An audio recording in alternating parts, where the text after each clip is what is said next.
Bienvenidos, vamos a seguir con la sesión.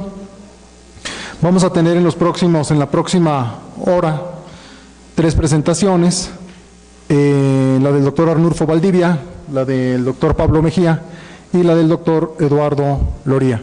Aquí tengo los resúmenes curriculares de ellos. Mandaron unos resúmenes que yo tuve que, que aquí resumió alguien aquí en el colegio y luego yo tuve que hacer otro resumen. Son muy extensos, yo diría que no vale la pena perdernos mucho en los datos biográficos o curriculares de los exponentes, de los expositores, y mejor que en los hechos demuestren todo lo que dice aquí en sus currículums, yo diría, ¿no? Son currículums verdaderamente impresionantes los de los 3, y más vale que pasemos de una vez a escucharlos. Entonces, el doctor Arnulfo Valdivia Machuca va a comenzar. Estamos pensando en exposiciones máximo 20 minutos, entre 15 y 20 minutos, y mi papel aquí pues será, en principio, garantizar de que no se pasen de los 20 minutos. Luego tendremos una sesión de preguntas que ustedes les hagan a los expositores, y todo con el ánimo de que vayamos terminando entre las 2:10. Entonces, espero contar con la colaboración aquí de mis colegas, y sin más, Arnulfo, por favor. Muchas gracias, Carlos. Bueno, pues paso allá, sí, yo creo que es más fácil.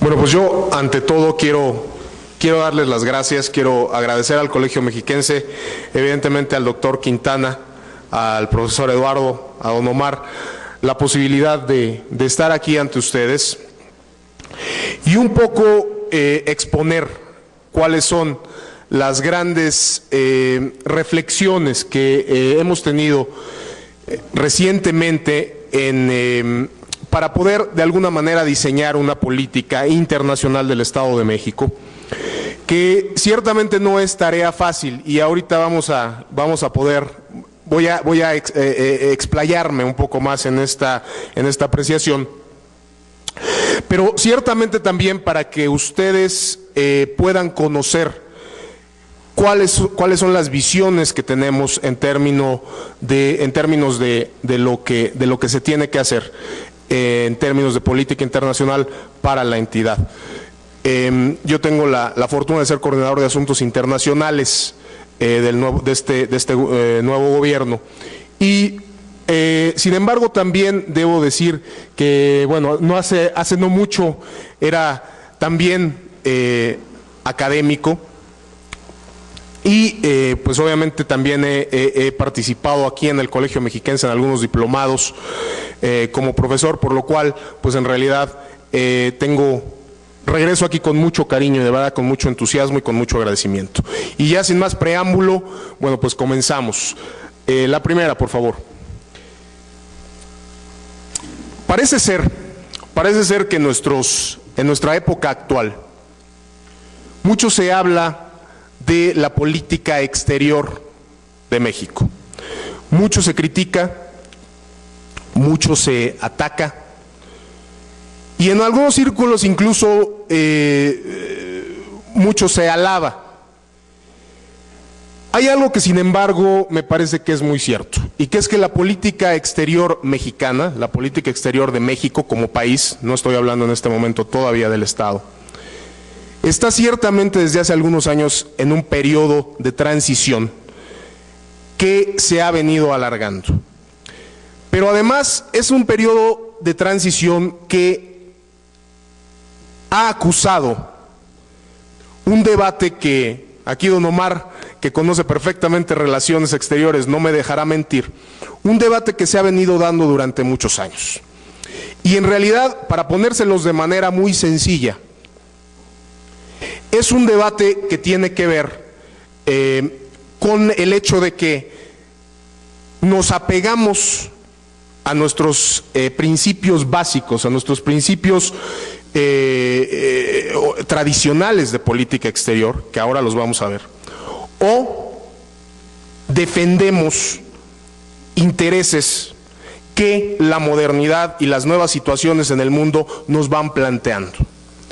Este debate un poco entre lo que se podría llamar la ideología básica de la política exterior mexicana y el pragmatismo de la política exterior, es un debate que siempre ha existido dentro de la Secretaría de Relaciones Exteriores, pero que sin embargo ahora está saliendo, o no ahora, desde hace algunos años, desde hace algunos 8 o 9 años, viene saliendo cada vez con más fuerza. Y la siguiente, por favor. Aquí obviamente, pues como ustedes saben, los principios tradicionales de la política exterior mexicana, bueno, pues ahí están, son la autodeterminación de los pueblos, la no intervención, la igualdad jurídica de los estados, abolición de la amenaza y uso de la fuerza en las relaciones internacionales, la solución pacífica de las controversias, la lucha por la paz y la seguridad internacionales, y por ahí ya más recientemente, hablando siempre en términos relativos, se agregó la cooperación internacional. Por el otro lado, y podemos pasar a la siguiente, tenemos lo que se llaman los intereses, lo que digamos que los pragmáticos de la diplomacia mexicana ven como intereses de México. Y ahorita voy a explicar bien esta situación. Aquí el problema de los intereses es que el primer punto es que tenemos que preguntarnos cuáles son los intereses de México. Ese es el gran problema. El gran problema es que al momento de preguntarnos y de definir cuáles son los intereses, pues las opiniones son muy diversas y desde luego varían de acuerdo con el grupo social al que se le pregunte. Por ejemplo, yo tengo aquí en mis manos el resumen de una encuesta, de un estudio que implicó una encuesta que hizo el CIDE recientemente y que se llama México y el Mundo, Visiones Globales 2004. Y por ejemplo, algunos de los resultados lo que acusan es justamente esta diferencia de visiones sobre cuáles son los intereses de México. Si ustedes les preguntan a los empresarios, pues los empresarios tienen un punto de vista que es radicalmente distinto al que en todo caso puede tener un obrero. Y aquí la situación es que ni uno ni el otro está bien. Los dos tienen su opinión sobre cuál debería de ser el interés de México. Y por ejemplo, cuando ustedes toman en cuenta que 3/5 partes de los mexicanos tenemos familiares en el extranjero, sobre todo en Estados Unidos, bueno, pues esas 3/5 partes les van a decir que la política exterior mexicana se debe basar en una defensa irrestricta de los derechos de nuestros connacionales en Estados Unidos.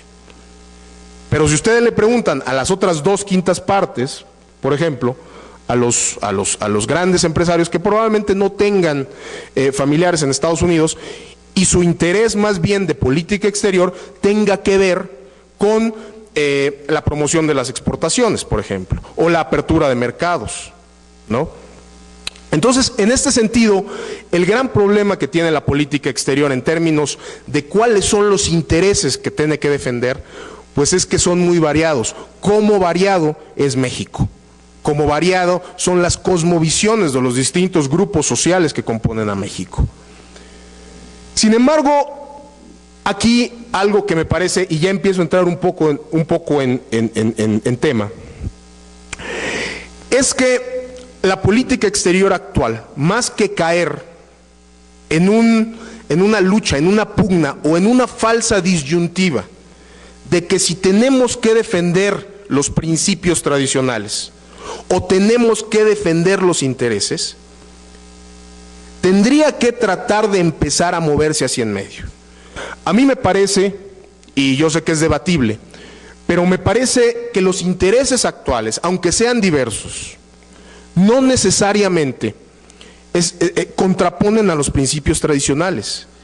Y ese es el gran, es decir, ese es el gran rumbo, esa es la gran ruta que yo veo para poder empezar a diseñar una política exterior en México que pueda realmente proyectarnos hacia los siglos que vienen.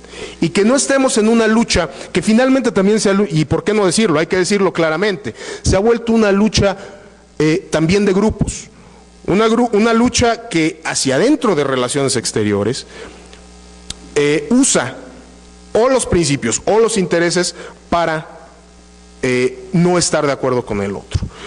Y en ese sentido me parece muy importante que podamos empezar a buscar alternativas ideológicas, si así se quieren llamar, o por lo menos alternativas de acción, pero basadas en una filosofía de política exterior que sea mucho más sintética, en vez de ser antitética, ¿no?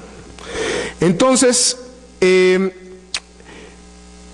un poco con lo que termino ahí en ese quinto punto es diciendo, se requiere una política exterior sin dogmas de intereses y sin dogmas de principios. No podemos estar, mientras estemos divididos en dos bandos que defienden que los intereses no son necesariamente compatibles con los principios, estamos en un problema. Y aquí lo que me parece es que los principios que vimos en la lámina anterior no se contraponen necesariamente a los intereses que tendríamos que estar defendiendo, incluso por variados que estos sean, dependiendo de del grupo social que los exprese. Tendría que ser una defensa ética de los intereses nacionales, porque si nos remontamos a los principios básicos tradicionales de la política exterior mexicana, básicamente defienden el hecho de que tenemos que tratar de ser activos sin ofender a los demás. Hacer política, no hacer violencia. Y en ese sentido me parece que no están necesariamente contrapuestos los intereses nacionales actuales, y los futuros no tendrían que estarlo, con principios que finalmente son principios de conducta, no de acción. La siguiente, por favor. Aquí paso un poco ya a por qué tendríamos que hacer, dicho todo esto, por qué tenemos que hacer una política internacional estatal. Es decir, por qué tengo yo que tener un trabajo en esta área en el gobierno, y por qué mejor no la desaparecemos y nos ahorramos a un merolico aquí como yo y todo lo que hacemos. ¿Por qué tendremos que hacer esto? La siguiente, por favor. En primera instancia, porque se está reconociendo, no solo en México, sino también en el mundo, que el desarrollo regional es diferenciado. Es decir, no todas las regiones tienen el mismo desarrollo, y por lo mismo, no todas las regiones requieren defender los mismos intereses o requieren las mismas políticas. Las necesidades que, por ejemplo, pudiera tener Quintana Roo o que pudiera tener Baja California Sur son radicalmente distintas a las que tiene el Distrito Federal o el Estado de México o Guerrero. Apoyos internacionales. Los apoyos internacionales, reconociendo esta realidad, cada vez bajan más a nivel regional y local. Los programas que impulsa la ONU, el Fondo Monetario, las distintas agencias de cooperación internacionales o nacionales, cada vez diseñan programas que van dirigidos hacia las regiones, hacia los estados, hacia las municipalidades, y no necesariamente hacia los países. Entonces, los gobiernos de los estados tienen que tener una oficina, por lo menos, o alguna persona que haga una búsqueda activa de estos programas y pueda llevar adelante lo que hablábamos, cooperación internacional como uno de nuestros principios. Además, porque se puede, en el momento actual se puede. La Secretaría de Relaciones Exteriores ha asumido una política que ellos llaman diplomacia federativa, que básicamente se trata de que los estados estén en posibilidad y en capacidad de hacer esta cosa, esta búsqueda activa. La regionalización de la globalización como un tema adicional, es decir, el mundo se está globalizando, los sistemas de producción se están globalizando, pero cada vez más esa globalización se aterriza a nivel regional. Es decir, ya la relación es región a región. Y los estados supranacionales o los estados nacionales cada vez se vuelven un marco, diseñan el marco normativo, pero no necesariamente aterrizan los programas. Y aquí vuelvo un poco a las cuestiones de las que hablaba. Finalmente, los intereses de cada región tendrían que ser una inspiración para formar los intereses nacionales. Es decir, ese es el verdadero sentido de una democracia. Cuando los ciudadanos de cada región expresan cuáles son sus necesidades y juntamos las necesidades de todos estos ciudadanos, probablemente terminemos con un programa o un menú de necesidades que finalmente muchas de ellas serán iguales, pero muchas de ellas serán distintas. Y en ese sentido, México se compone de sus distintas regiones y de sus distintos grupos sociales. Y en ese sentido, por lo mismo, tendríamos que tener un programa de intereses nacionales que reflejara fielmente los intereses locales. Pero a la vez, y aquí vuelvo a hacer el énfasis, los intereses tienen que ir en concordancia con los principios nacionales. Eso es finalmente lo que le da cohesión y lo que le da respeto a una política exterior. Que si bien defiendes en lo específico los intereses locales, puedas hacerlo de una forma o con una actitud que sea homogénea a nivel nacional para que el país se pueda fortalecer. La siguiente, por favor, ya tengo 5 minutos, nos vamos rapidito. Ahora, ¿cuáles son las estrategias generales de la política internacional estatal? A partir de esto, a partir de que tenemos intereses, hemos de alguna manera pensado, y esto ciertamente está abierto a debate, que una estrategia general es que tiene que ser práctico. Si la política exterior así respete todos los intereses, todos los principios que ustedes quieran, si no tiene resultados prácticos para atender los intereses que hayamos expresado, se queda corta. De igual modo, al revés, si también es una política que solo es pragmática y no tiene ningún principio ético que la respalde, entonces se queda en una política que no deja de ser una política exterior feroz, ¿no? Esto nos lleva a que, evidentemente, uno de nuestros principios es que podamos lograr la cohesión social. Al atender a todos los intereses de distintos grupos, lo que se busca es que se pueda aterrizar la lucha contra la desigualdad. Es decir, en México el gran problema que tenemos es la desigualdad. La pobreza es una expresión de desigualdad económica, pero como lo es también la discriminación de las mujeres, como lo es también que los adultos mayores no tengan oportunidades. Es decir, la cohesión social es un punto central que tendríamos que estar atendiendo, y por eso resultados concretos para atender la cohesión social tendría que ser la línea conductora de esta política, atendiendo siempre intereses, resolviendo intereses, pero atendiendo a principios generales de ética.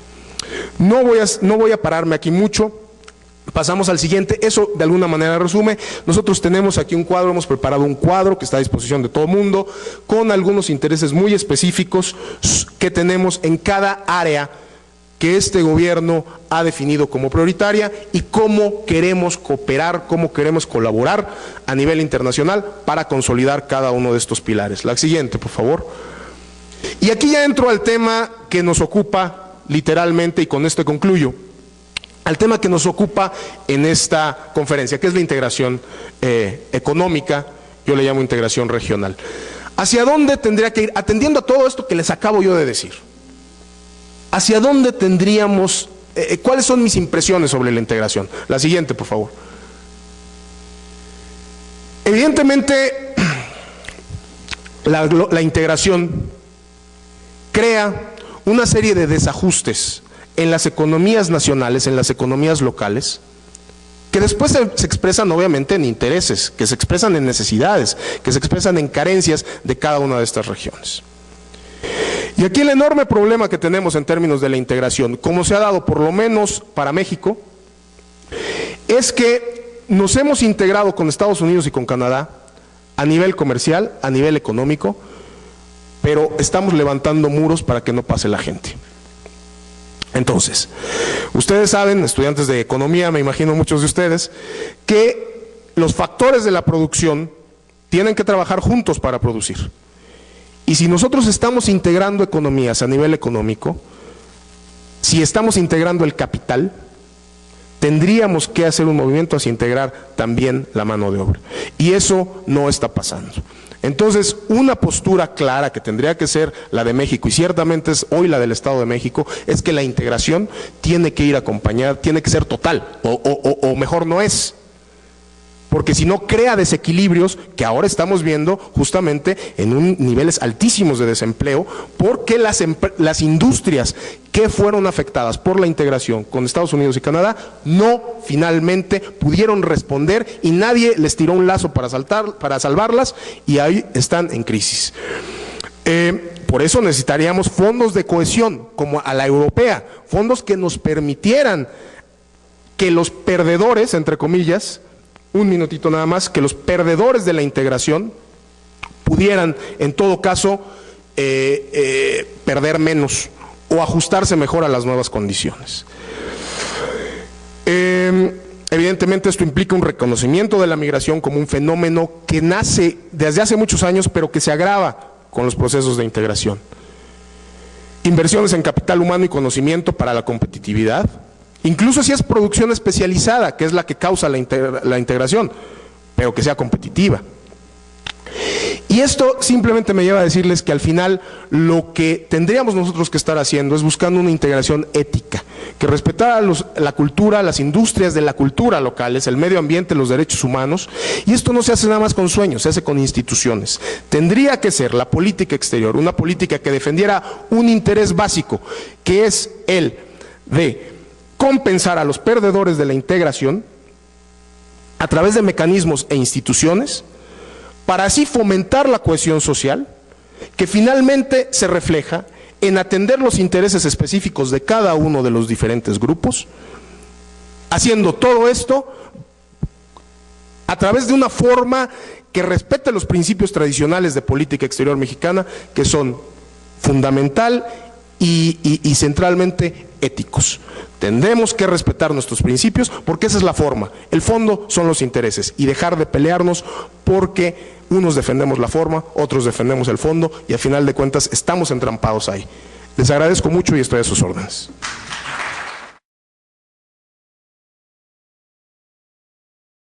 Y quisiera empezar por decir que me parece que, bueno, todos los que estudian teoría económica o teoría del comercio internacional, bueno, nos han enseñado que a partir del teorema Samuelson-Heckscher-Ohlin, el comercio internacional es invariablemente un factor de crecimiento, ¿no?, y de mejoramiento para todas las personas. Yo creo que esto ha sido, hubo un bono TLC, que yo le podría llamar así un bono, como todas las cosas en la vida tienen un ciclo vital, y se nos acabó hace prácticamente 6 años. No sé si este cuadro realmente se alcance a ver, pero quisiera solamente que nos fijáramos en algunas columnas, no en todas. La primera es, tenemos aquí 2 grandes periodos, 70-81 y 82-2004. En el primer periodo la economía crecía en 6.8 promedio anual. Si nos vamos hasta más atrás, desde 1935, bueno, la economía crecía más o menos igual, 6.5, 6.8. Lo importante es ver el crecimiento per cápita, que es de 3.82, que es ahí donde se concentra en los frutos del crecimiento económico. Bueno, en el periodo 82-2004, el crecimiento per cápita, del producto per cápita es 0.6, es decir, es una tasa muy reducida. Prácticamente esto implicaría que el producto por habitante está estancado desde los últimos 25 años, y cuando se juzga al gobierno actual de haber sido incapaz de levantar la tasa de crecimiento, realmente no creo que haya sido su responsabilidad principal, porque esto ya venía de mucho atrás. En el año 82-83 se decide que México debe cambiar de estrategia de crecimiento y bueno, por lo tanto empezamos a buscar paradigmas y decidimos que abrirnos al exterior era la solución, porque eso iba a ajustar hacia arriba la productividad y con esto, bueno, íbamos a retomar una senda de crecimiento como la que habíamos tenido antes. Me interesa que veamos también esta columna, que es el coeficiente de inversión. La inversión es muy importante porque juega papeles fundamentales tanto por la demanda como por la oferta. Por la demanda porque la inversión genera efectos multiplicadores o de arrastre hacia atrás a muchos sectores y hacia adelante. Sí, son encadenamientos, como diría Hirschman, hacia atrás y hacia adelante. Y eso tiene que ver con demanda. Pero un impacto muy importante de la inversión es que genera también capacidad de oferta, porque la inversión nueva, si hay inversión neta, se añade a los acervos de capital existentes, y esto en términos de una función de producción implica que aumenta la capacidad productiva de una economía, ¿no? Entonces, bueno, aquí esta columna del coeficiente de inversión, que es la relación de la inversión a producto, vemos que en el primer periodo era 20%, o sea, es una tasa muy moderada si la comparamos con los países asiáticos que han sido exitosos, que está en 35, 40%. Pero bueno, y la tasa que observamos posteriormente es de 3 puntos menor, o sea, de 17%. La siguiente pregunta es, ¿3 puntos de caída en el coeficiente de inversión serían tan poderosos para explicar una caída del producto per cápita prácticamente de la magnitud que yo les había dicho, de 3 a 0.6? O sea, estamos hablando de casi 7 veces, o sea, 6 veces de la diferencia de caída del producto. O sea, no puede ser posible que la inversión, solamente por caer en 3 puntos, provoque una caída tan pronunciada en el crecimiento del producto por habitante. Ante eso tendríamos que buscar otras explicaciones, y la primera que yo he encontrado tiene que ver con que hemos perdido gran capacidad social en términos de la eficiencia de la inversión. Es decir, que ahora un peso de inversión es mucho menos eficiente que lo que era anteriormente. La explicación de eso tendría que ver por el gran componente de importaciones que tenemos por producto, y la segunda cuestión tendría que ver con que el tejido institucional que existía se ha descompuesto mucho, y por lo tanto ahora requerimos esfuerzos mucho mayores para lograr los mismos resultados que en el pasado. Me gustaría pasar a la siguiente gráfica. En la siguiente lo que voy a presentar es una función de producción. Hace un rato Arnulfo les hablaba de los factores de la producción. Muy rápidamente, para producir se requieren, por el lado de la oferta, capital, trabajo y tecnología. La combinación de las 3 cosas da un nivel de producción, y su crecimiento es hablando en términos dinámicos. Bueno, esta función de producción para México, que es de los últimos 35 años, lo que está diciendo es que el crecimiento del producto de México depende del capital en esta proporción y del empleo en esta. Es decir, si crece el empleo en 1%, el efecto sobre el crecimiento es de 0.62%, y si crecen los acervos de capital en 1%, el producto crece en 0.44%. Este resultado es verdaderamente espantoso, porque una economía con exceso de trabajo como la que tenemos nosotros, o sea, tenemos un exceso de fuerza de trabajo, debería tener exactamente los valores inversos. Es decir, deberíamos tener, de acuerdo con la teoría económica, que el trabajo ya aporta muy poco a la producción en términos marginales, y el capital aporta mucho, porque somos una economía escasa en capital. El hecho de tener estos parámetros nos indica que tenemos un grave problema estructural con diferentes modalidades. Uno, tenemos un exceso de fuerza de trabajo, pero un exceso de fuerza de trabajo poco calificada y poco eficiente. Pero no solamente es eso, sino que hemos hecho una combinación tan mala de los factores de producción que si quisiéramos crecer aumentando los acervos de capital, que sea una forma más eficiente, el efecto sobre crecimiento en las condiciones actuales sería mucho menor que si seguimos por el camino andado, vamos. Ese es un resultado verdaderamente espeluznante. Pasemos a la siguiente.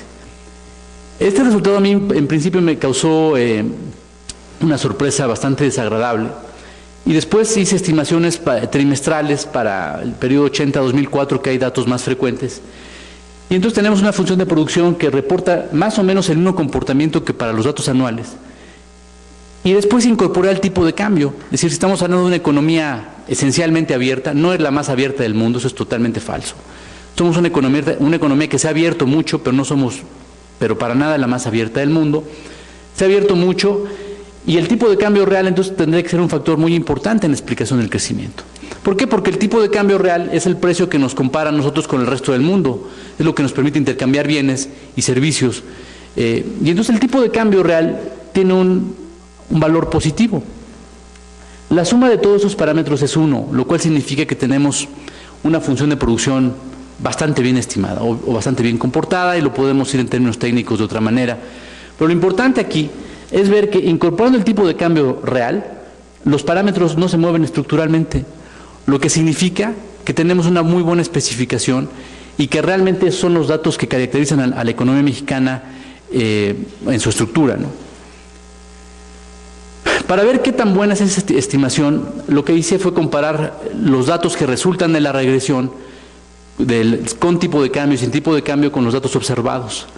Lo relevante es que la estimación 2', que es la verde, logra un ajuste mucho mejor que si no incluimos el tipo de cambio real.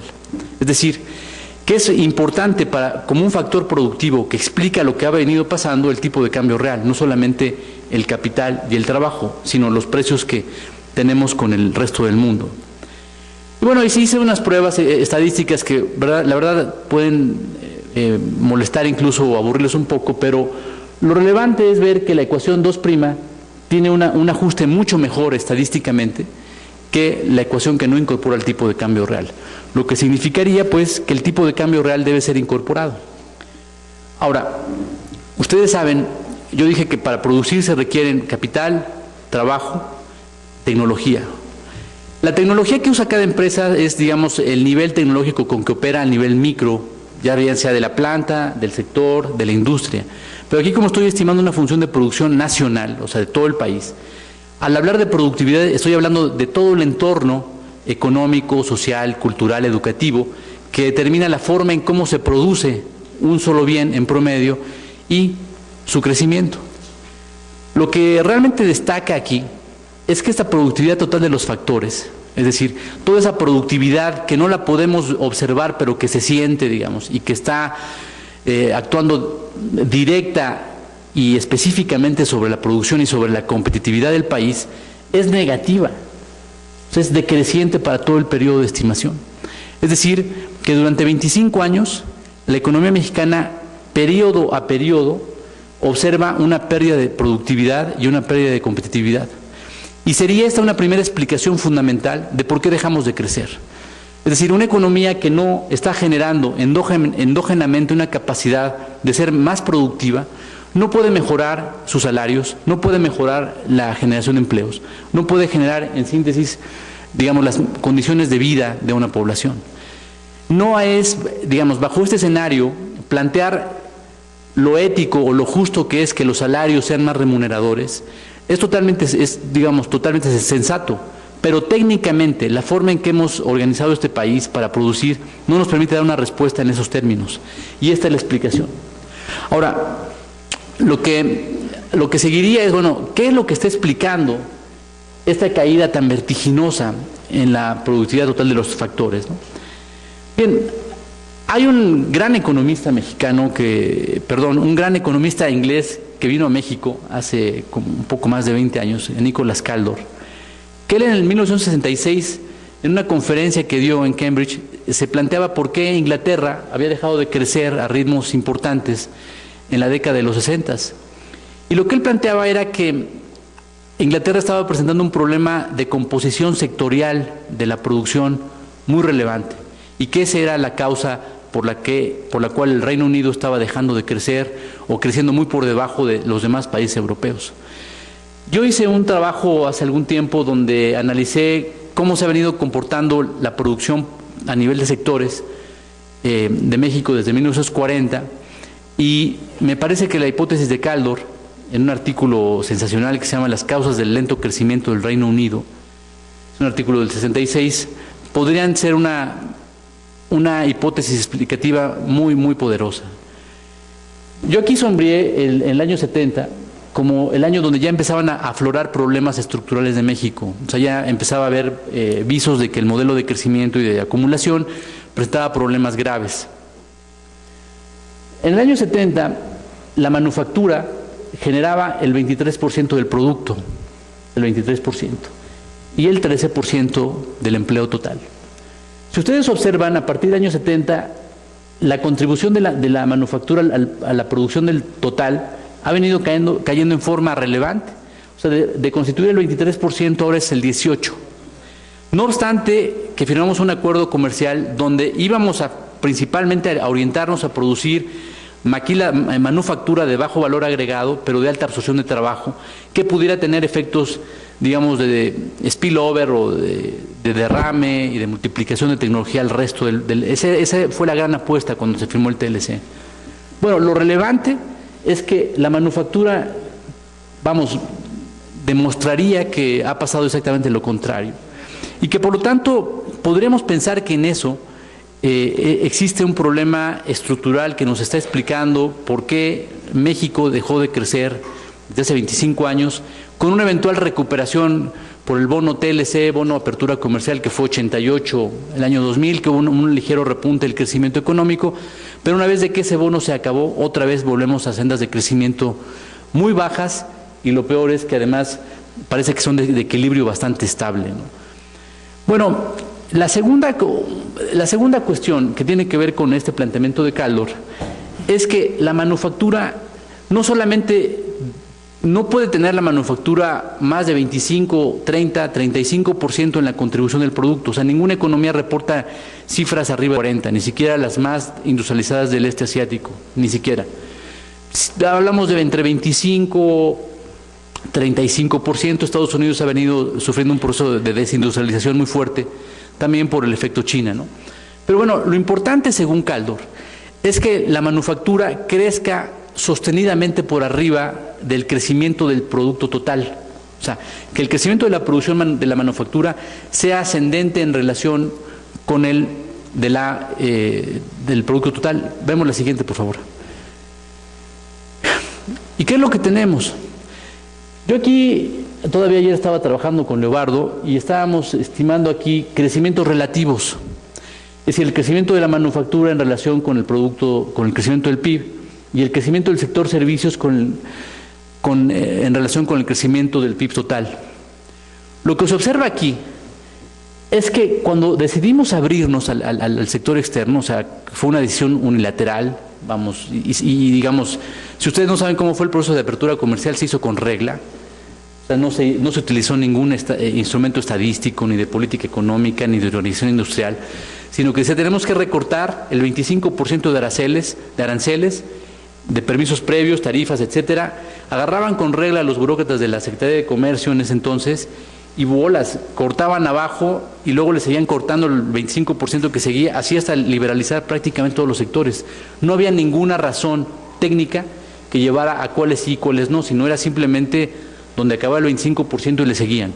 Bueno, lo que tenemos acá es que si tomamos, cuando México empieza a cambiar el modelo de acumulación y de crecimiento, que es el año 82, 83, en efecto, la manufactura comienza, como que tiene un despegue importante, pero que se acaba después, ven ustedes aquí, si tomamos la tendencia histórica, sería, aquí hay un fuerte repunte en el año 82, 83, y se agota nuevamente hacia el año 95.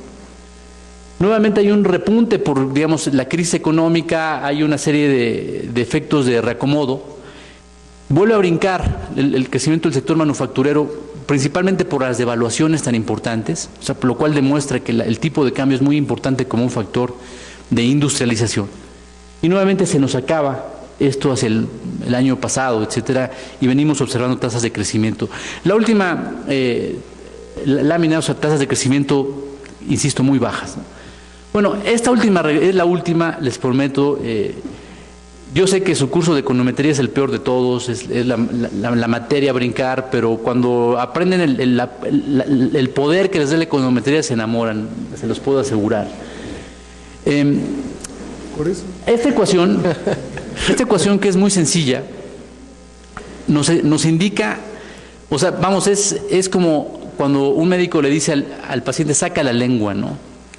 Ya sé lo que tienes, ¿no? Claro, los médicos anteriores, que digamos más viejitos, que eran los que sabían hacer todo, ¿no? Con ver la lengua y los ojos sabían lo que uno tenía.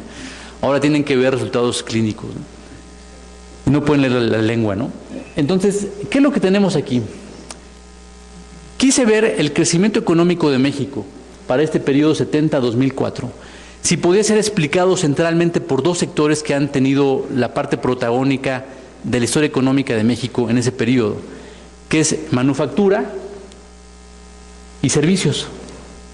Bueno, me sorprendió realmente ver que estos dos sectores explican centralmente el crecimiento económico de México, pero además de manera inversa a lo que debería ser.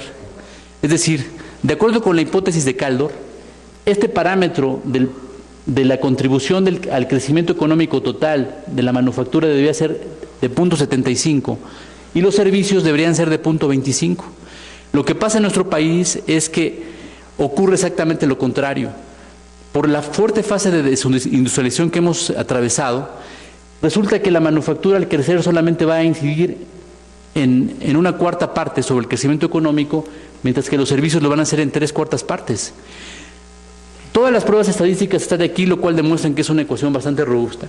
Pero lo más relevante es que si observamos la capacidad de explicación de esa ecuación tan sencilla, es impresionante.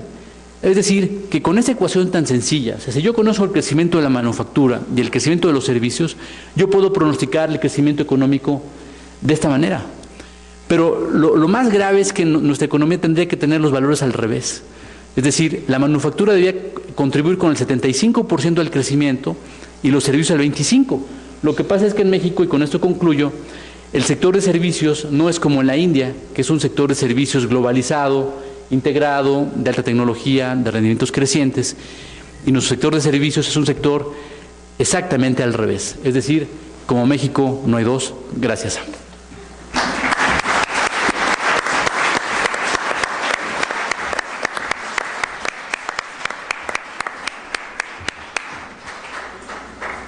Bueno, vamos en tiempo según lo planeado. Pablo tiene 20 minutos y luego pasamos a algunas 2 o 3 preguntas máximo. Gracias, buenos días. No tardes. Bueno, yo me uno también a las felicitaciones al Colegio Mexiquense por este 20º aniversario. Me siento parte y así será cuando T tienda infinito. Como el tiempo es un bien escaso, iré al grano. Bueno, yo me he especializado un poco en el análisis de ciclos económicos. En esta ocasión voy a hablar sobre un tema relativamente poco abordado en la literatura sobre ciclos económicos. Últimamente las noticias incluso mencionan, sobre todo, que gente del Banco de México está convencida de que los ciclos de México y de Estados Unidos se han sincronizado. Esto es que las economías se mueven en fase. Cuando hablamos de ciclo, hablamos de fluctuaciones, no hablamos de tendencias de largo plazo, como acaba de explicar el doctor Eduardo Loría. Hablamos de variables que, a las cuales se les ha eliminado la tendencia. Esto es, si ustedes piensan en la gráfica del Producto Interno Bruto de México, van a ver que tiene una inclinación en el tiempo. Cuando hablamos de ciclos económicos, nos referimos a los movimientos en torno a esa tendencia. Esto es, con diferentes metodologías, se elimina esa tendencia y entonces en esa parte que queda es en la que estamos interesados. La siguiente, por favor. Este es el contenido de la presentación, una breve introducción que se refiere a un poco la motivación del tema sobre los ciclos económicos. Las transacciones internacionales son los principales mecanismos para transmitir las fluctuaciones de un país a otro. Y cuando hablamos de transacciones internacionales nos referimos esencialmente a comercio y a flujos de inversión. México y Estados Unidos, México lleva a cabo un importante volumen de su comercio con los Estados Unidos, y más o menos entre 80 y 90%, y el grueso de la inversión extranjera directa también proviene de este país. Estudios previos sobre ciclos económicos han tenido dificultades para establecer la relación entre los ciclos de México y los de los Estados Unidos, sobre todo cuando se toman muestras que van de 80 a 2000 o a 2005. Esto sugiere que ha habido cambios en la relación a través del tiempo. De hecho, algunos trabajos han dividido sus estudios en subperiodos y encuentran que hay una cierta sincronización a partir más o menos de 93-94 hacia adelante. Los 80 es un caos, digamos, no hay una relación ni a nivel agregado ni a nivel desagregado. La gran mayoría de los estudios, entonces, han utilizado datos agregados. A mí me parece que la heterogeneidad es un aspecto importante que debe considerarse. Así pues, es de lo que hablaré ahora. ¿Cuál es la sincronización de los ciclos específicos con el ciclo de los Estados Unidos? Por sincronización, decía antes, entendemos que los ciclos se mueven en fase. Esto es, cuando una economía está en expansión, la otra está en expansión, cuando una está en recesión, la otra también. Si usamos un enfoque alternativo, cuando la variable está por encima de su tendencia, en el otro país ocurre lo mismo y viceversa. ¿Qué causa la sincronización? Esencialmente son 3 mecanismos. Choques comunes, esto es, por ejemplo, la crisis petrolera de los 70s, afectó de manera más o menos homogénea al mundo desarrollado. En los últimos años, hacia fines de los 90s, la crisis asiática afectó a muchos países. Choques sectoriales comunes. Esto es particularmente importante cuando las estructuras productivas de los países son similares. Si, por ejemplo, hay una innovación tecnológica que altere fundamentalmente los procesos productivos de la manufactura, esto afectará esencialmente a los países donde la manufactura tenga más peso. Y comentaba antes la transmisión de choques específicos entre países a través de transacciones internacionales. La integración comercial a través de tratados comerciales, uniones aduaneras, etcétera, puede tener efectos contrarios sobre la sincronización de los ciclos. Si después de la integración económica los países se especializan de acuerdo a sus ventajas comparativas, esto es, se hacen más diferentes, los ciclos pueden tener movimientos completamente distintos porque sus producciones responden a diferentes tipos de choques. Por el contrario, si las economías de escala o la competencia vía diferenciación del producto es importante después de la integración, la mayor parte del comercio será de tipo intraindustrial, esto es, los países comerciarán bienes esencialmente similares. Computadoras de diferentes marcas, automóviles de diferentes marcas. En ese caso, la sincronización se incrementa. A grosso modo, los efectos del Telecán, ¿cuáles han sido? Bueno, un aumento exponencial del comercio exterior. Ya nos presentaban antes diferente información al respecto. Ha habido un crecimiento sustancial de las exportaciones, no solamente a partir del Telecán, sino desde el proceso de apertura unilateral de México, instrumentado hacia la segunda mitad de los 80s. Una recomposición de las exportaciones en favor de las manufacturas. A principios de los 80s eran principalmente exportaciones petroleras. Ahora, cuando uno observa los datos, más del 70% son manufacturas. Concentración del comercio exterior con los Estados Unidos, de lo cual ya hablaba el profesor Morales. Y un aumento también sin precedentes en la inversión extranjera directa. El PIB creció, sobre todo después de la estabilización de la economía, a tasas bastante importantes, sobre todo si los comparamos con el periodo previo de recesión o de crisis. Y después de la crisis del 95, este rebote del que hablaba el doctor Loría hace un momento. Sin embargo, después de la recesión de Estados Unidos en 2001, o la desaceleración de la economía de Estados Unidos, la economía mexicana crece menos. Un crecimiento insuficiente para generar los empleos que este país requiere. Podemos hablar de sincronización internacional a nivel agregado, por ejemplo, en las tasas de inflación. Ustedes han escuchado muchas veces que la meta de la tasa de inflación de México es alcanzar el 3% de manera casi obsesiva. Bueno, no anda 3%, pero anda entre 3,5 y 4,5%, hasta 5%, digamos, en los últimos 5 o 6 años. Evidentemente hay una cierta convergencia en tasas de interés y una convergencia o una sincronización de los ciclos, decía antes, sobre todo a nivel agregado. La siguiente, por favor. Sin embargo, decía antes, los efectos heterogéneos pueden ser muy importantes, particularmente hablaré de comercio exterior, crecimiento de las diferentes actividades productivas y crecimiento, un bosquejo del crecimiento en las diferentes regiones del país. Siguiente, por favor. Bueno, este cuadro se ve mejor acá arriba que allá enfrente. En este cuadro se presentan las tasas de crecimiento de las exportaciones totales y por división manufacturera. Observamos, por ejemplo, ahí que en el periodo 80-85 algunos sectores crecen, sobre todo la división 5, por ejemplo, todavía como efecto de la importancia del comercio de petróleo. Sin embargo, me gustaría más bien concentrarme en la segunda etapa, la de 86-93, decía que corresponde a la de apertura unilateral. En este periodo, casi todos los sectores presentan tasas de crecimiento muy elevadas. Y bueno, para ahorrar tiempo, me gustaría que vieran el último renglón. En el último renglón observamos no solamente tasas menores a las de los periodos previos, sino tasas de crecimiento negativas. Esto es el efecto de la desaceleración de la economía de Estados Unidos ha tenido efectos desastrosos, como veremos ahora, sobre todo en las actividades productivas más integradas a la economía internacional. La siguiente, por favor. Aquí tenemos la estructura de las exportaciones por división manufacturera. Observen la participación de la división 8, que se refiere a metales, maquinaria y equipo. Aquí es donde se encuentra pues el grueso de las exportaciones importantes de México, automóviles, equipo eléctrico, electrónico, etcétera. La división 5 pierde importancia cuando la economía se empieza a despetrolizar, por ejemplo. Y bueno, creo que esos son los rasgos más importantes de este cuadro. Bueno, la división 1, observen también una caída dramática en su participación. Creo que lo importante aquí es más bien esta parte. La importancia, el dominio prácticamente de esta división 8 en la estructura de las exportaciones. Siguiente, por favor. Calculamos también los coeficientes de exportaciones. Esto no es más que la división entre las exportaciones por división entre su producción. Y bueno, consecuente con lo que comentaba antes, la división 8 es aquella en la que la mayor parte, más del 80% de su producción se exporta. En los otros casos hay proporciones muy bajas, por ejemplo la 1, solamente el 3.5, la 3, 8 y así sucesivamente. Entonces, bueno, destacan la 7, la 8 con mucho y, bueno, de alguna forma la 2. ¿Sí? Este es el total manufacturero, más o menos, un poco más de la cuarta parte de lo que se produce de las manufacturas se exporta, lo cual sugiere varias importantes limitaciones en este proceso de globalización al que nos estamos acostumbrando tanto, sobre todo en los medios. Y bueno, esta es también una parte más o menos dramática de la historia económica reciente. Cuando uno observa, decía, esas son las tasas de crecimiento del PIB de Estados Unidos, de México, de la manufactura y de sus divisiones.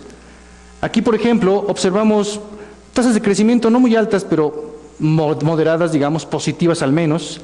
En el marco del Telecan también observamos tasas de crecimiento positivas, incluso a pesar de que aquí incluimos la crisis de 95 en el promedio. Eso nos baja el promedio necesariamente. Pero me gustaría traer su atención sobre el último renglón nuevamente. Observamos tasas de crecimiento muy bajas comparadas con las anteriores, por ejemplo, esta división del PIB de la división 1 es una tasa de crecimiento menor que todas las anteriores, a partir de los 80s. Y estas divisiones que muestran tasas de crecimiento negativas. Pero ¿qué pasa con aquella que decíamos que era la más integrada, la división 8? En el último periodo, la división 8 tiene una tasa de decrecimiento de 2.1% en promedio anual. Igual la 7, un valor en términos absolutos pequeño, pero negativo. Bueno, el punto al que quiero llegar es que el proceso de integración ha sido un proceso muy heterogéneo y que las divisiones o las actividades que han estado más integradas a la dinámica mundial son también las que más resienten la desaceleración de la economía internacional.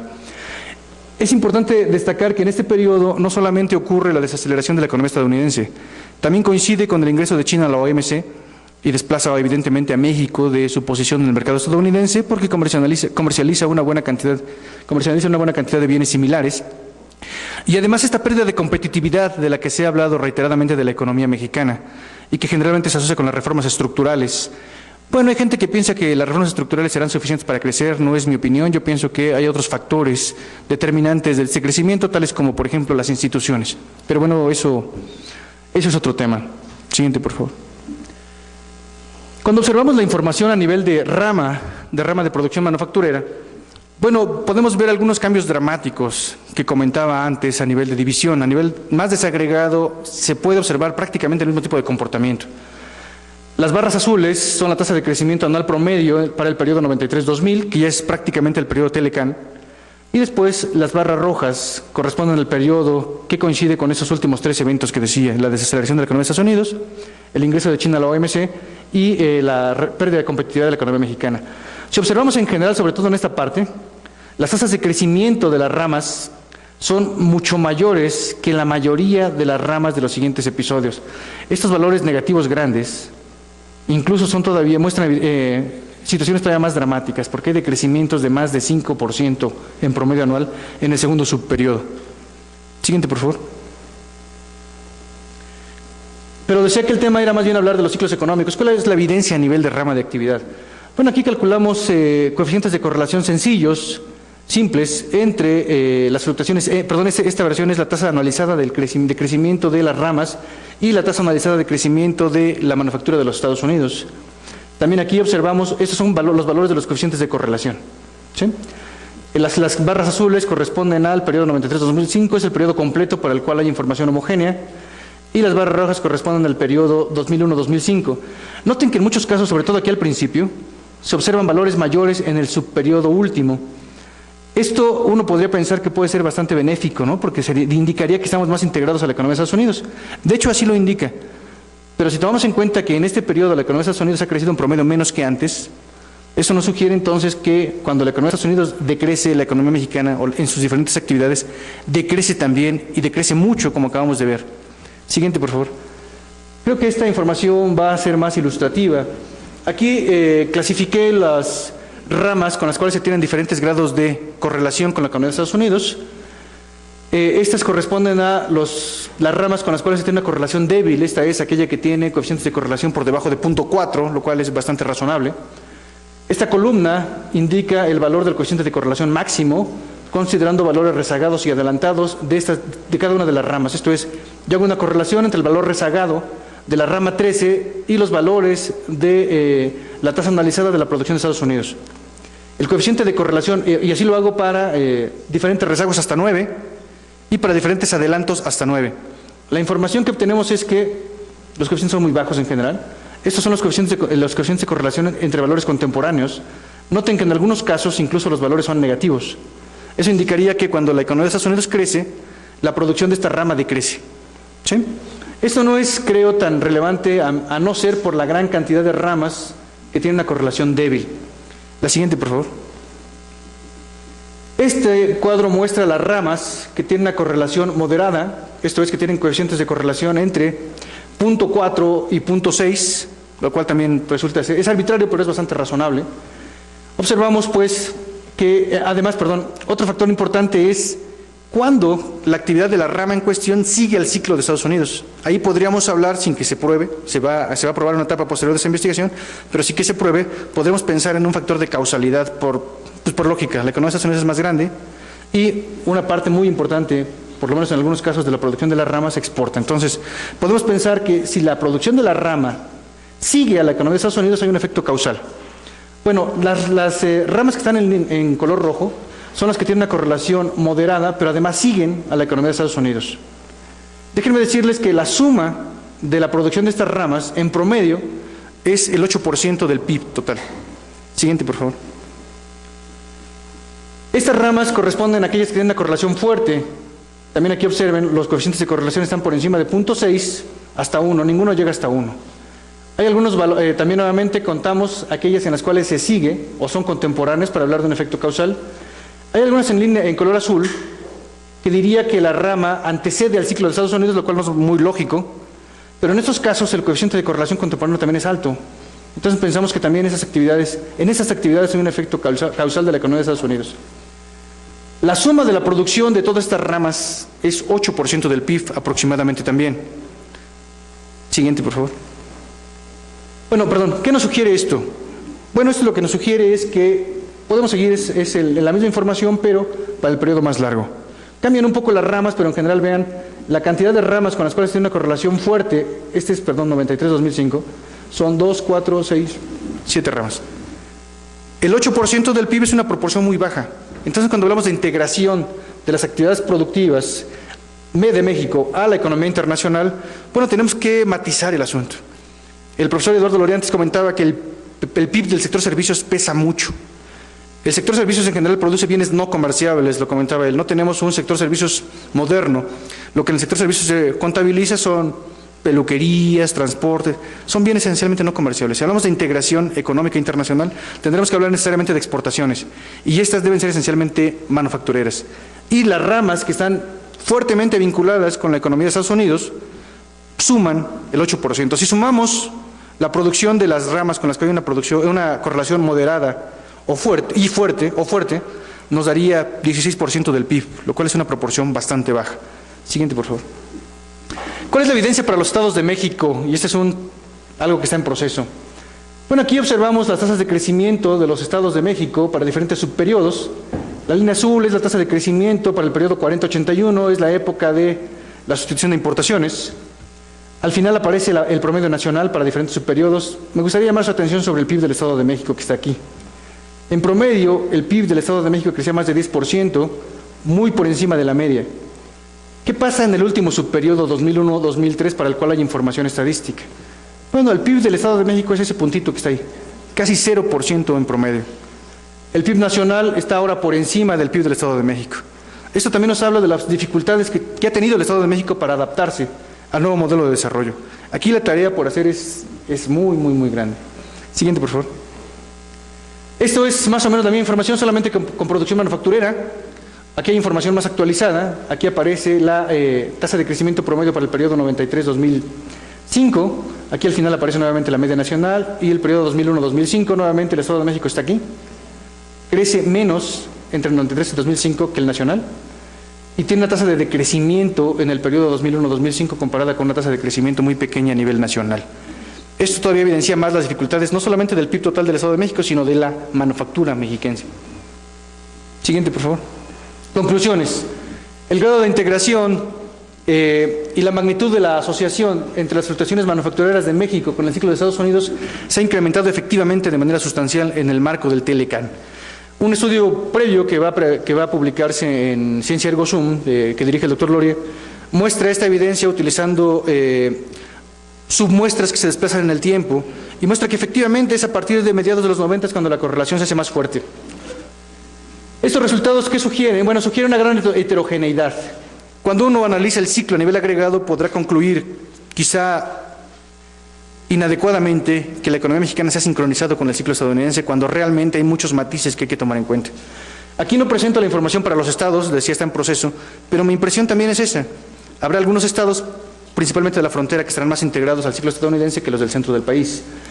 Esto tiene implicaciones importantes en términos de políticas sectoriales, digamos. Si yo hablo de una política para impulsar la producción de productos eléctricos y electrónicos, o componentes eléctricos y electrónicos, yo tendré que tomar en cuenta ese factor como un determinante del tipo de política que voy a usar. No va a ser igual la política para ese sector que para uno que no tiene ninguna o prácticamente ninguna relación con el sector internacional. ¿Cuál es la evidencia para los estados del país? Bueno, eso se verá en el próximo capítulo. Muchas gracias.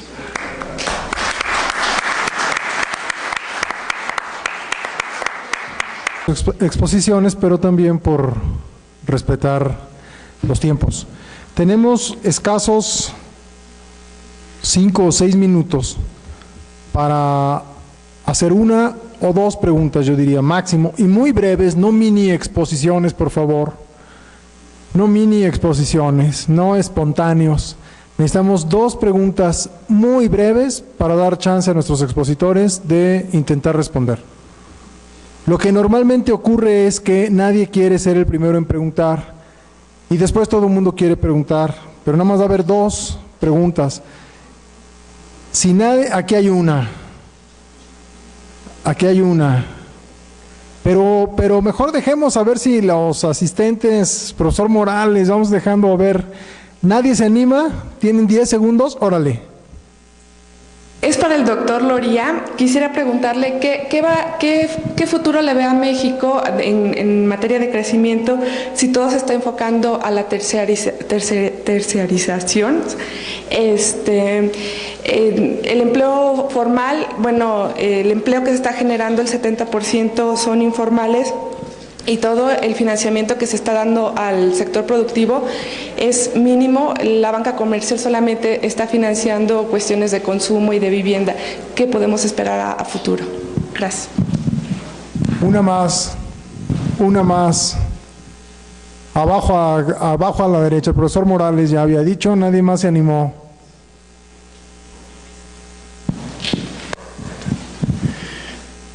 Bueno, yo tengo... Pues más bien, más que preguntas, son comentarios, ¿no? El primer comentario sería para el doctor Valdivia, es en torno a que, pues a mí, yo comparto completamente la opinión que él expresó. Sin embargo, yo creo que el gran problema de México es que tenemos una política exterior del Ejecutivo que está en turno, del Ejecutivo Federal en turno. No tenemos una política exterior del Estado mexicano, ¿no? Entonces eso es lo que nos ha llevado al tras. Eliseo Echevarría, Muñoz Ledo, López Portillo, en fin, todos han querido dar una interpretación a eso, ¿no? Ese es el comentario al doctor Arnulfo Valdivia. Y para ser breve, tengo una para el doctor Loria, y es básicamente, perdón mi sesgo de tipo profesional, pero en Europa están empeñados en resolver el problema de la desocupación. Ese es el problema de la desocupación, ¿sí? Ese es el tema central, es sobre el que descansa todo tipo de políticas en esa región. ¿Qué sugiere, doctor Loria, para México? ¿Qué debe hacer? ¿Cuál debe ser su prioridad? Tomando en cuenta pues lo que usted nos acaba de explicar. Eso es todo. Bueno, ¿por qué no sobre esas 2 preguntas cada uno de los expositores quisiera un breve comentario y con eso cerramos la presentación? ¿Te parece, Pablo? Rodolfo, empiezo. Bueno, pues voy a hacer un muy breve comentario sobre la pregunta específica de la política exterior o el comentario y después un comentario también sobre las otras preguntas que le hicieron Eduardo, pero que también hay algún punto de vista ahí al respecto. En efecto, la política exterior del Ejecutivo actual, o desde hace algunos años, parece que está determinada más bien por capricho que por los vaivenes ideológicos que por una política, digamos, de Estado, ¿no?, en materia internacional. Aquí, sin embargo, el comentario breve que yo tendría es que, en efecto, los principios de los que estábamos hablando de política exterior mexicana, tradicionales, son los que en todo caso pueden blindarnos en contra de políticas coyunturales. Es decir, los intereses sí son coyunturales, porque va cambiando la sociedad y va cambiando la situación mundial, y por eso los intereses se tienen que ir, digamos, ajustando. Lo que no se tendría que ajustar, y eso ciertamente es algo que tendríamos que retomar y algo que tendríamos que defender en todo caso, sería las formas en que se defienden esos intereses, y eso es lo que le daría homogeneidad y lo que haría que la política exterior mexicana fuera una política de Estado, que fue la que finalmente nos ganó el respeto durante años en la arena internacional, y que en los últimos años ha estado un poco extraviada. Estoy de acuerdo en eso, y yo creo que la vacuna, y eso es una apreciación muy personal, pudiera ser en ese sentido. Y pues lo otro lo voy a dejar que lo contesten mejor los expertos, ¿no?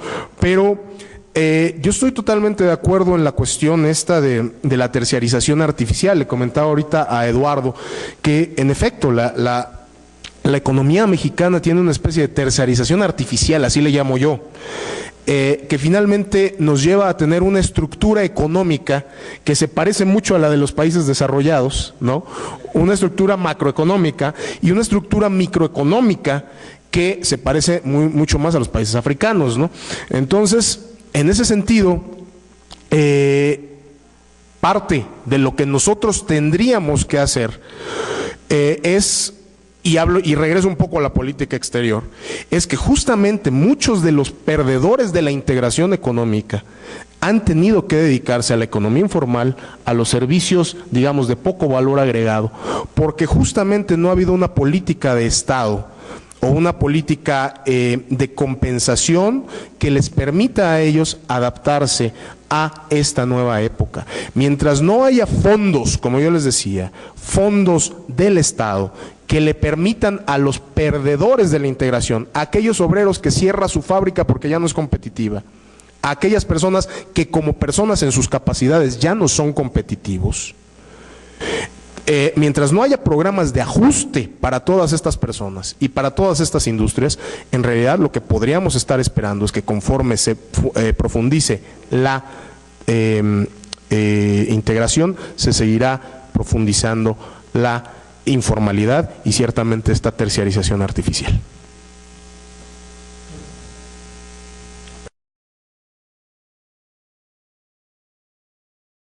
Bueno, voy a contestar con miedo porque realmente Carlos es implacable con el tiempo. Hacía mucho que no sentía tanto miedo.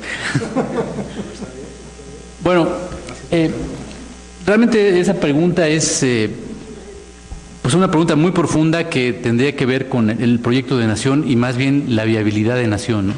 De eso estamos hablando finalmente, ¿no? Yo creo que, es decir, tendría que decir esto en un minuto, ¿verdad?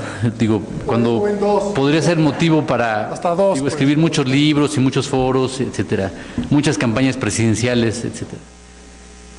Me parece que el tejido institucional de este país se ha deteriorado muchísimo, principalmente porque pasamos de un régimen de partido hegemónico, de un sistema de un solo hombre que, digo, él movía un dedo y todo el mundo se alineaba, y hemos pasado a un régimen de hegemonía de partidos. Es decir, aquí otra vez la sintaxis hace diferencias fundamentales. O sea, de un régimen de partido hegemónico hemos pasado a un régimen de hegemonía de partidos, que funcionan autocráticamente con presupuestos que ellos mismos se ponen, no tienen que rendirle cuentas a nadie, ellos mismos siempre se suben los salarios, se suben los bonos, se suben todo, se lo bajan a los demás, pero ellos no, vamos, no hay un poder, ninguno de los otros dos poderes que les pueda imponer límites, contrapesos, e incluso responsabilidades, ¿no? Esto me parece verdaderamente grave porque ha resquebrajado el tejido social, y el tejido social tiene que ver con funcionamiento de instituciones y con eficiencia económica en última instancia. Creo que nos hemos vuelto una sociedad profundamente ineficiente, y aquí, digamos, si partimos de principios físicos como la entropía, significa que cuando un sistema crece de manera desbordada, para generar la misma cantidad de movimientos se requieren más insumos de energía. Y eso nos ha pasado, me parece, que en todas las instituciones. O sea, las instituciones han crecido forzadamente por la presión demográfica y por la presión laboral. Entonces han crecido de manera que, y además con sindicatos que son de los años 30, que los sindicatos en este país se crearon, digamos, con la finalidad de convertir la lucha de clases que venía de la revolución del 1910, hacerla institucional, y que dentro de las empresas se diera ahí, se resolviera el problema en forma institucional. O sea, nunca fue un acuerdo de abogar por la productividad, sino de hacer justicia social dentro de las empresas, que ese es un problema enorme. Y entonces, cuando los partidos políticos ya funcionan de una manera diferente, donde antes funcionaban vertical, pues hombre, todo eso se complica muchísimo. Yo veo ahora las demandas de la Comisión Federal de Electricidad pidiendo un 12% de aumento salarial, más una bola de cosas, y si no apagan la luz del país. O sea, hombre, digo, ¿y a qué se comprometen, no? Yo les pregunto. Es decir, quieren 12% con una inflación de 3%. Está bien que todos queremos ganar más, pero ¿cuál es el compromiso, no? Pues yo creo que ahí habría que ver un cambio en el tejido institucional. Si yo fuera el secretario de Hacienda próximo, yo enfocaría mis esfuerzos a eso. La segunda cuestión, y lo que más me preocupa de poder hacer esos arreglos institucionales tales que vayamos en contra del principio de la entropía, es que estamos en presencia de juegos suma cero. El problema de los juegos suma cero, para aquellos que han llevado algo de teoría de juegos, es que cuando hay dos contrincantes, uno gana y el otro pierde exactamente en igual cantidad. O sea, no puede haber dos ganadores, sino siempre hay un ganador y un perdedor, no puede haber empates. Pero el problema de los juegos suma cero no es solamente que el resultado final sea así, sino cuando existe la percepción de que tú vas a ganar más que yo, me opongo a que tú lo hagas. Eso se llama un efecto de demostración de juego suma cero, que es espantosamente horrible, y los efectos sociales y económicos que provoca en una sociedad. O sea, si tú puedes ganar 10 y yo puedo ganar 6, me voy a oponer a que tú ganes 10 porque me vas a ganar 4. O sea, yo voy a estar peor que tú, aunque los dos ganemos. Y eso es lo que nos ha pasado en los últimos años después de que, digamos, nos dimos cuenta que el voto era importante, ¿no? Entonces, ahí habría que hacer toda una propuesta, me parece, más allá de las reformas estructurales que yo creo que no van a pasar. Sí va a quedar un Congreso muy dividido. No van a pasar las reformas estructurales, tendría que haber reformas más a nivel de conducción de instituciones. Yo sigo pensando, políticas de precios, me parece una verdadera cosa absurda bajar precios de gasolinas, de la luz y no sé de qué otra cosa. Eso va a provocar efectos microeconómicos verdaderamente perversos, exactamente contrario a lo que uno piensa, ¿no? Entonces no es por ahí. Modificando estructura de precios relativos, es a partir de otro tipo de acuerdos, ¿no? Bien. Y ahora Pablo. Gracias. Después del comercial último pensé que aparecería el que dice córtale, pero no. Yo creo que es una pregunta bastante difícil. De hecho, yo creo que es la gran pregunta de la economía nacional. Cuando se habla de los beneficios de la apertura comercial, hace mucho yo me preguntaba, nunca he visto un modelo, no sé si por allá hay alguno, a lo mejor alguno lo conoce, ¿qué pasa cuando hay tres países que entran en el modelo a comerciar? Digamos, uno está acostumbrado a dos modelos, de un país grande y un país pequeño, uno moderno, uno atrasado.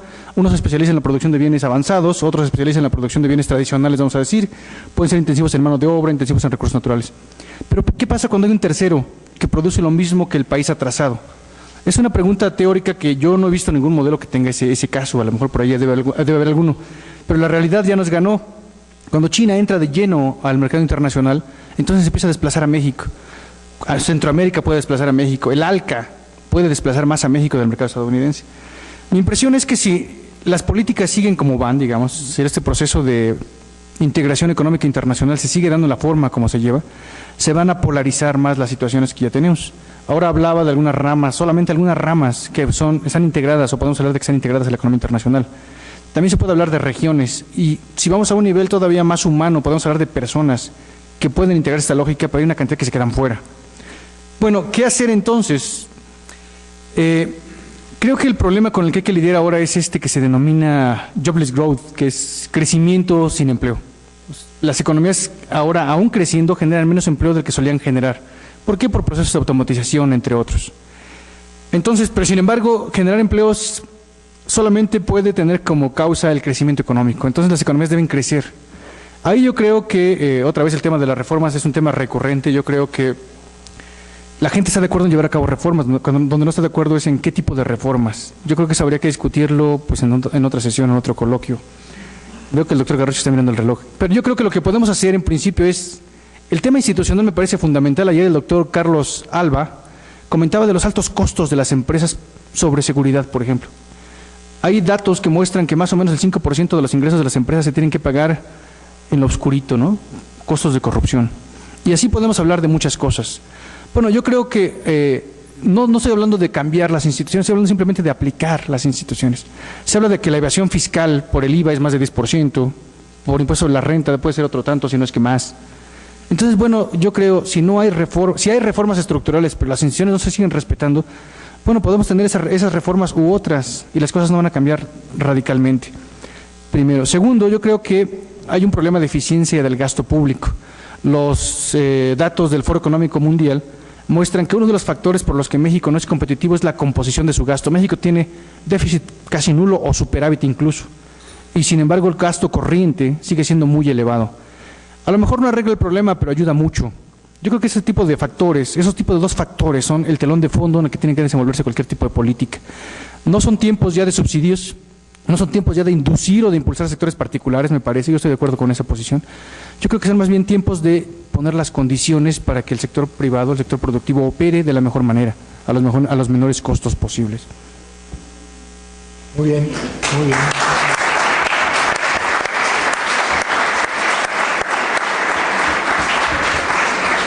Bueno, nos pasamos 5 minutitos, pero a cambio tuvimos intervenciones muy valiosas de nuestros expositores y cedemos la palabra al doctor Quintana, presidente del colegio, el profesor Omar Martínez de Gorreta, para que procedan a la clausura del evento.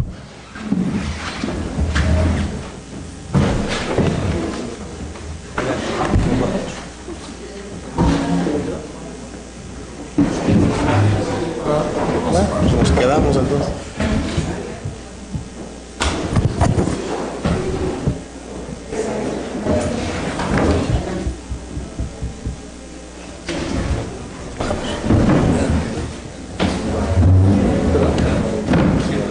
Sí, está.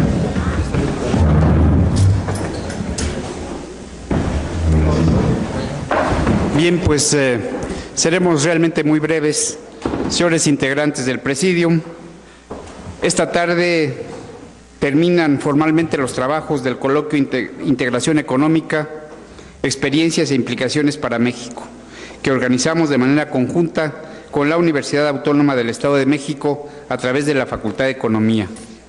Uno de los primeros eventos que se enmarca dentro de nuestro programa académico para festejar el 20 aniversario de nuestro colegio ha sido que me parece que ha sido muy exitoso. Estamos seguros que los asistentes vieron superadas sus expectativas y que el objetivo de analizar los procesos de integración económica en los principales renglones del mundo para derivar lecciones y evaluar sus implicaciones para México fue cubierto con las brillantes exposiciones de los panelistas. Aprovecho también para comentarles que este año el Colegio Mexiquense, como ya lo había mencionado, está celebrando 20 años de su fundación a lo largo de todo este año 2006 y que hemos organizado una serie de actos académicos y culturales de los que les iremos informando en su oportunidad para que nos acompañen.